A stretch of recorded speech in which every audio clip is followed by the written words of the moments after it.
The silent dead. The town of Havenbrook had always been quiet, tucked away in the mountains where nothing ever happened. But tonight, the silence was deafening. No cars on the roads, and no lights in the windows, and no voices from the houses. Only the low, haunting moans carried on the wind, growing louder with every passing minute. Jacob sat in his living room, his hand gripping the baseball bat he'd found in the basement. His eyes darted to the door every few seconds, expecting it to burst open at any moment. The TV, which had once been filled with news of the outbreak, now showed only static. The power had gone out hours ago. His phone was dead, and the landline had stopped working days before. He was completely cut off from the outside world, but he didn't need a broadcast to tell him what was happening. He had seen it with his own eyes. It had started small, rumors of people getting sick, some kind of virus. No one took it seriously at first. The town doctor had even laughed it off as some kind of overblown flu. But then people started dying, and worse, they didn't stay dead. The first time Jacob saw one of them, he hadn't believed it. His neighbor, Mrs. Henderson, a sweet old woman who used to bring him cookies every Christmas, was walking down the street, her eyes blank, her skin gray and mottled. She had been dead for 2 days. Jacob had watched her funeral through his window, but there she was, stumbling down the street, moaning softly, her hands reaching out as if she were searching for something, or someone. Jacob had locked his door that night and hadn't left since. The moans grow louder. The sound of the dead was the worst part. It wasn't loud, not like in the movies where zombies roared and screeched as they tore through towns. No, the moans were quiet, almost like a hum, but they carried with them a dread that gnawed at Jacob's sanity. It was the sound of something unnatural, something that shouldn't exist. As the night crept on, the moans grew closer. Jacob stood up, peeking through the curtains of his front window. His heart pounded in his chest as he saw them, dozens of them, shuffling down the street in the dim moonlight.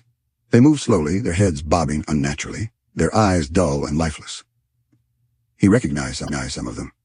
The man in the flannel shirt had been the town mechanic. The woman in the torn floral dress had once run the bakery down the street. Now they were something else. They weren't people anymore. They were the dead, and they were coming for him. Jacob backed away from the window, his breath quickening. He had enough food to last a few more days, but after that, he didn't know what he would do. He wasn't a survivalist. He had never even hunted before. His life before all this had been simple. Just a regular guy in a regular town. Now he was hiding from monsters in his own home, waiting for death to come knocking on his door. The plan. He couldn't stay here. That much was clear. The dead were drawn to movement, sound, the scent of the living.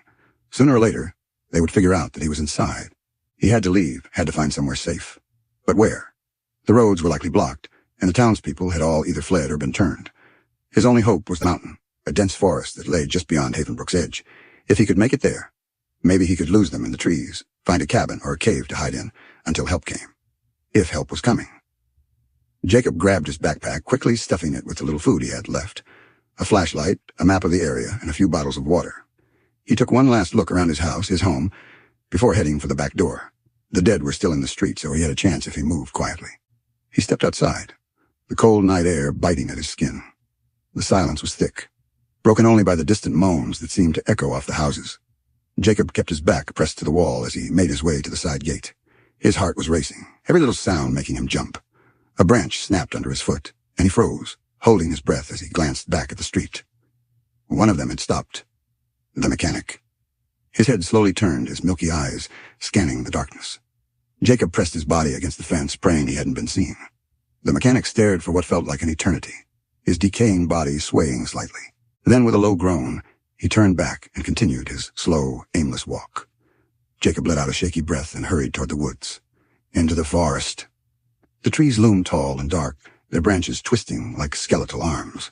The forest was thick, the ground uneven and covered in roots and fallen leaves. Jacob kept moving, using the flashlight sparingly. He didn't want to draw attention, but he also couldn't risk tripping in the darkness. Every crack of a branch, every rustle of leaves set his nerves on edge. He was alone, but he knew the dead weren't far behind. Hours passed, or maybe it was only minutes. It was hard to tell in the cold, dark woods. Jacob's mind raced with fear, the faces of the dead flashing before his eyes. How had it all gone so wrong? How had the world fallen apart so quickly? Suddenly he heard it, a faint rustling in the distance. He stopped, his breath catching in his throat. It could have been the wind. It had to be the wind. But then he heard it again, louder this time, closer. Jacob turned off his flashlight and crouched behind a tree, gripping the baseball bat tightly. He could barely see anything in the thick darkness, but his ears strained for any sound. The rustling grew louder, closer, followed by the unmistakable sound of low, haunting moans. They had followed him. The final stand. Panic surged through Jacob's veins. He couldn't outrun them. Not in these woods. He could barely see, and they could keep going long after he tired out. He had to fight. His hands shook as he held the bat, his breath coming in quick, shallow gasps. The dead were closer now. He could hear their footsteps, slow but steady, crunching through the fallen leaves. He tried to steady himself, but his legs felt like jelly. His heart pounded so hard it felt like it would burst out of his chest. A figure emerged from the darkness, its silhouette barely visible in the pale moonlight. It was one of the dead, its body twisted and broken, its eyes gleaming with a terrible hunger. More followed, emerging from the shadows like specters of death. Jacob clenched his jaw, forcing himself to stand. This was it. He couldn't run anymore. If he was going to die, he would go down fighting. The first zombie lunged at him, its bony hands reaching out for his throat.